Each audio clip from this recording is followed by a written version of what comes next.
Chandur railway खरेदी विक्री संघ चांदूर रेल्वे तालुका चांदूर रेल्वे जिल्हा अमरावतीतर्फे माजी आमदार माननीय श्री प्राध्यापक वीरेंद्रभाऊ जगताप आपणास उद्दंड आयुष्याच्या हार्दिक शुभेच्छा।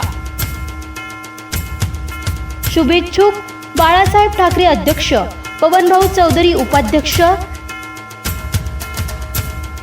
संचालक मंडळ अशोकराव चौधरी, श्री गोविंदराव देशमुख, प्रवीण चिंचे, सुनीलभाऊ गावंडे, सुरेंद्रभाऊ नेरकर, श्री पंकजभाऊ शिंदे, प्रेमदासजी रामटेके, नितीन कोपकर, संजयभाऊ डुकरे, गजाननराव घुरडे, सतीशभाऊ धर्मखेले, सविताताई देशमुख, सविताताई गावंडे, सुनीलभाऊ नलगे, हरिभाऊ ठाकरे, व्यवस्थापक राहुल कोरडे।